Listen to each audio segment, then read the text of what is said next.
Olá, seja muito bem-vindo a mais este vídeo. Eu sou Adolfo Clay e hoje eu quero conversar com vocês acerca de estruturar um sermão. Por que é importante estruturar um sermão? Você que é pregador ou que pretende começar a pregar ou que já é professor ou que já prega há algum tempo, por que é importante você estruturar o seu sermão?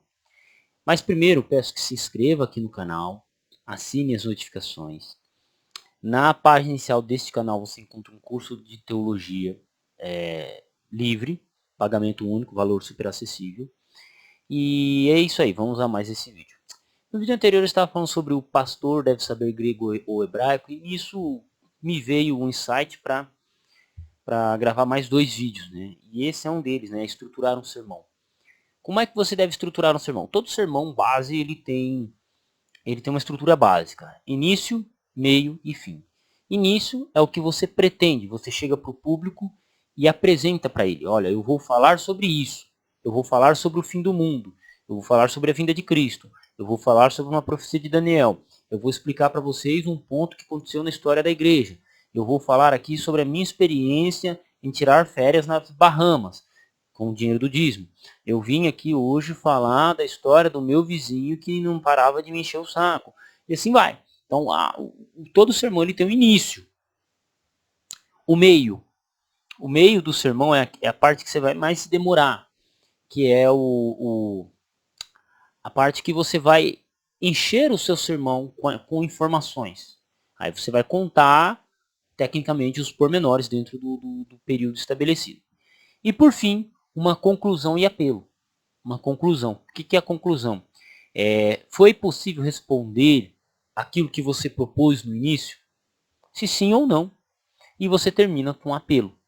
Todo sermão ele vai ter um apelo, essencialmente um convite. Né? Se for um sermão voltado para o emocional, para as pessoas se converterem a Cristo, você vai pedir um apelo ao batismo, ao estudo bíblico e tal. Se for um sermão informativo, você vai pedir um apelo para que as pessoas estudem, conheçam e por aí vai. Então todo sermão ele é estabelecido nesse pilar, início, meio e fim. Não, é impossível. É impossível um bom sermão ser estruturado fora disso. Você sabe por que tem aqueles caras? Já viu aqueles caras que começam a falar, só na introdução dos caras é 25 minutos. Você pensa, pô, se a introdução desse maluco é 25 minutos, imagina quanto tempo ele vai demorar para concluir esse sermão. Né? Então, você já não sentiu isso? Aquele pregador que chega para começar a falar e ele começa, fala. Você fala, porra, mano, esse cara não vai parar de falar? Esse cara não vai parar de falar? E quando é que ele vai concluir? Se ele nem abriu a Bíblia, quando é que ele vai concluir esse sermão? Entendeu? Então, o espectador, e é interessante isso, eu quero falar sobre isso, mas então todo o sermão ele vai estar estruturado, né, nesses 3 pilares: início, introdução, meio, que é onde você enche de informação, onde você enche de carne o seu sermão, e conclusão, que você finaliza respondendo assim ou não se aquilo que você propôs no início do seu sermão é possível responder ou não. Porque dependendo do tema que você leva, nem sempre a resposta é positiva. E não que porque não ser positiva ela seja uma proposta ruim. Às vezes a proposta ela é dificultosa. Como levar a igreja a crescer, como estudar mais a Bíblia, as dificuldades. Então, tipo, dependendo do tema é complexo. Né? Qual a melhor tradução da Bíblia? Então, às vezes a sua resposta ela pode ser negativa no tocante a um ponto, mas isso faz parte do pregador. Mas todo o sermão é estruturado em cima disso. Então, qual que é a melhor maneira de você se estruturar? Você se colocar dentro desse limite, início, meio e fim. Lógico. O cara que começa a falar alguma coisa e referencia aquilo que ele disse e conclui aquilo que ele iniciou falando, é um cara que ele é tido em conta. Tido em conta. Porque as pessoas olham para você e falam, não, esse cara sabe começar uma coisa e sabe terminar. Sabe começar uma coisa e sabe terminar. Então, o ouvinte ele já fica atento a você. Ele já fala, opa, dá para ouvir esse cara aqui tranquilamente, né? Ok. Existe um outro lado que já entra parte da homilética, que é o público que você fala, né? Como mencionado anteriormente, tem tem tipos de mensagens que vão ter que ser levados em consideração de acordo com o contexto. Então, por exemplo, você pregar para uma igreja que fica no centro de uma cidade grande é diferente de você pregar numa igreja que fica na área rural de uma cidade pequena. A mensagem é a mesma, mas a maneira de como levar é diferente, porque a realidade das pessoas são diferentes. Ponto. O nível cultural, intelectual delas é diferente. Sabe? Então, isso tem que ser levado em conta. Você tem que respeitar o seu público. Segunda coisa muito importante na hora de estruturar um sermão, levar em conta o tema que você vai levar. O segundo, um outro fator. Caramba, cara, eu tava com a ideia aqui na cabeça. Primeiro é o tempo. O tempo. Esse segundo fator. Então, você respeita o seu público e o tempo.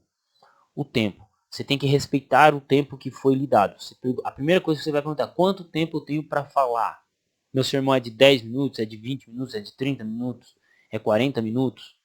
Qual que é o tempo? Um bom sermão ele vai durar em média de 25 a 30 minutos. Um bom sermão bem estruturado, com início, meio e fim, é 30 minutos, no máximo. Você fala, não, meus sermões são 50 minutos. É porque talvez ele tenha início, meio, mas ele não tenha fim. Talvez ele tenha início, tenha meio, mas ele não tem fim. É por isso que seu sermão dura 40, 50 minutos. Ah, eu posso pregar 40, 50 minutos. Pergunto, explicando um texto bíblico, você fica 40, 50 minutos? Você tem cabedal intelectual para isso? Então você é bichão. Você é bichão. Porque se você for capaz disso, meu amigo, você é bichão. Falando do texto bíblico, duvido. Duvido e deu dó. Duvido e deu dó. Não, eu falo 50 minutos sobre um tema bíblico. Bicho, isso é bichão. Se você falar que manja de profecia, aí tudo bem. Mas pegar um texto bíblico, um tema qualquer e meter bronca 50 minutos, eu falo, você é bichão. Porque eu mesmo, para fazer um sermão de 40, 50 minutos, tem que ser um tema bem complicado. Porque assim, dá para você fazer um bom sermão, tranquilo, muito lógico, com apenas meia hora. Em média. Porque depois disso você cansa o seu público. Você cansa. Você chegar lá e pregar um tema, você cansa seu público. Se o seu público não estiver preparado para a sua pessoa e para o tipo de mensagem que você leva, naquela igreja. Isso eu falo por experiência própria. Quantas vezes eu já fui chamado, fui chamado pregador de última hora, chego lá, prego na igreja, preguei, depois não pegam nem meu telefone pra. Não pegam nem meu telefone pra. Por quê? É porque eu sou ruim? Talvez. Talvez. Né? Mas é porque talvez o tipo de mensagem que eu tinha para levar, o conhecimento, a igreja não estava preparada. Enquanto que outras igrejas amaram. Aí depende do público. Aí lembra que eu falei? Respeite o seu público. Mas aí que tá. Respeite também no tempo. Já aconteceu, por exemplo, na minha igreja, os cultos, se ele começa, se te dão uma palavra 7h30, você termina 8 horas. Os cultos normalmente terminam 8 horas. A igreja abre às 7, 7h15, começa a cantar as musiquinhas, 7h30 faz o hino de entrada, a música de entrada, todo mundo levanta, depois senta, levanta, ajoelha e aí você começa a pregar. Né? E as pessoas se sentam depois de se ajoelharem e você começa a pregar. Faz uma oração e começa a pregar. Já aconteceu de darem para mim a palavra, faltando o quê? 15 minutos, 10 minutos para as 8 horas. O que eu fiz? Introduzi, mandei bronca, terminei o sermão e fui embora. Ponto. Sacou? Ponto. Por quê? Porque os irmãos ficaram falando demais na hora dos pedidos de oração. Não tem problema. Se me deram 5 minutos, é 5 minutos. Já aconteceu de no sábado de manhã, né? Algumas igrejas é domingo de manhã o culto, outras é no sábado, tranquilo. O pregador pegar para começar a falar na igreja 11h55. O culto normalmente termina meio-dia. O que o cara fez? Falou 5 minutos, despediu todo mundo, cantou o hino e meteu bronca. Ué, você tá... Aí você fala, o cara foi mal educado? Não, ele respeitou o tempo, ele respeitou o público dele, ele sabia que o público já estava cansado. Já vi pessoas... Então, veja que essas experiências que eu estou contando para vocês sirva de lição na hora de você levar em conta o seu sermão. Você fala, pô, professor Adolfo, é só pegar o texto, abrir a Bíblia e começar a falar, cara. É, para uma pessoa experiente é fácil. Minha esposa, se der falar para ela prega daqui 10 minutos, ela pega a Bíblia dela, abre lá, abre um texto bíblico e começa a falar e já era. Comigo não é assim. Eu tenho que ir com calma. Porque também é a estrutura e o tipo de sermão que eu prego com relação a ela. Né? Eu vou pegar uma tradução de um texto bíblico de primeira, a priori um texto bíblico, ou vou pegar um tema bíblico sobre o que é Antigo Testamento, o que é Novo Testamento, o que é inferno. Aí eu vou para o texto bíblico, vou para a história, aí eu preciso referenciar em autores, né? Preciso citar alguns autores para entender, opa, como é que se conceitua determinado assunto, e assim vai. Então tem sermão que é, assim, não é fácil. Não é fácil. Não é fácil. O tipo de sermão que eu prego não é fácil. O que eu devo levar também não deve ser um sermão fácil.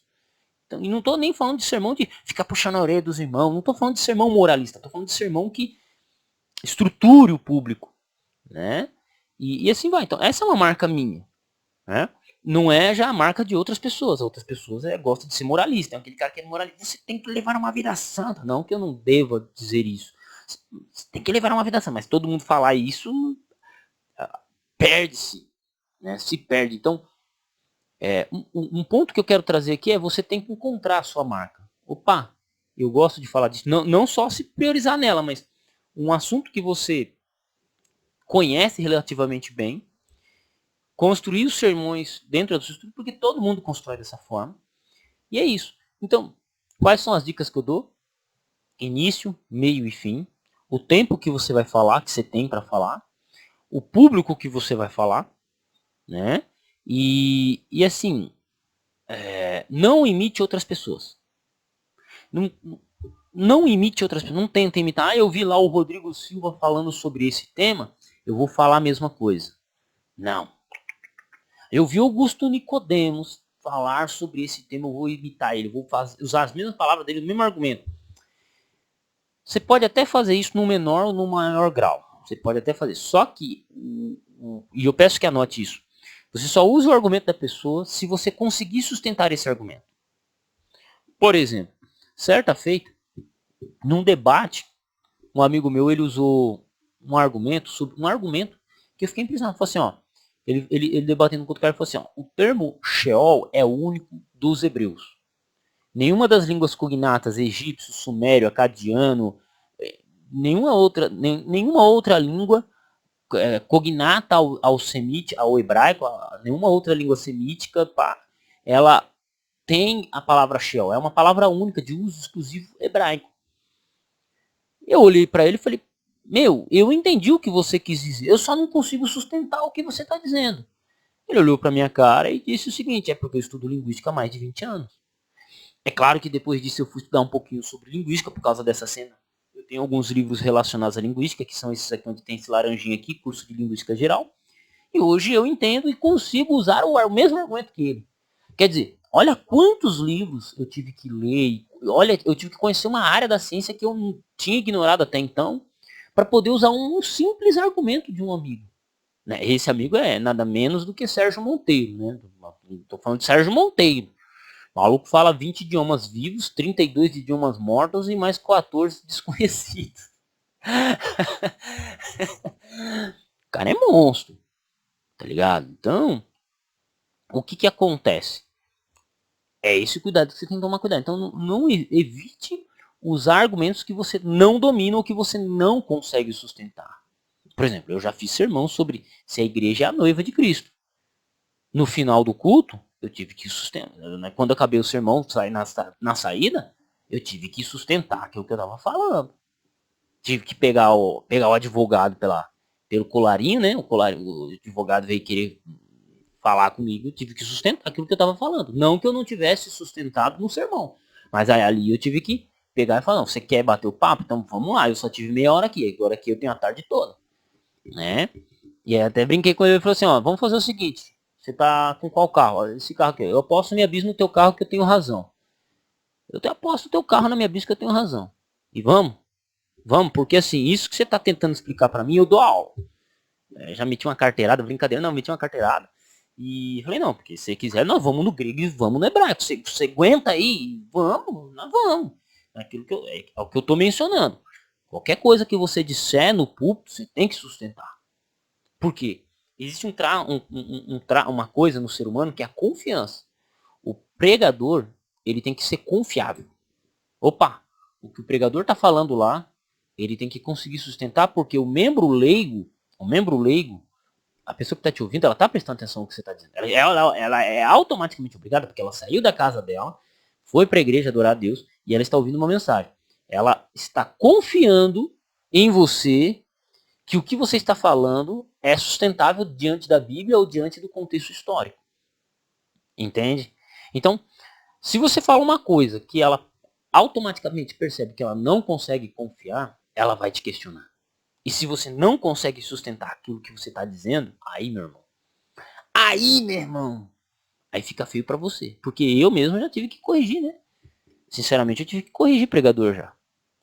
Tanto na saída quanto na hora. O cara falar uma coisa, irmão, não, não, e malhar o cara. É a coisa mais horrível que tem. Tanto para mim quanto para ele. É horrível. O cara ele percebe, não consigo guardar esse cara. Não consigo ganhar confiança. Então, é a questão de confiança. Então é por isso que eu digo para você, se você gosta de pregar, se você gosta de estruturar sermão, sustente aquilo que você está dizendo. Se você não consegue sustentar, não pregue. Não pregue. Não pregue. Prega outra coisa. Procura outro tema. Procura um tema mais fácil. Procura um tema que a igreja consiga. Agora, se você consegue sustentar o sermão seu, o que você está dizendo, já era. Mete bronca. E sai no soco. É experiência. Experiência de alguém aqui que não prega muito, mas que o pouco que eu já preguei, eu consigo passar para vocês. E eu faço algo mais difícil do que isso, que é dar aula, né?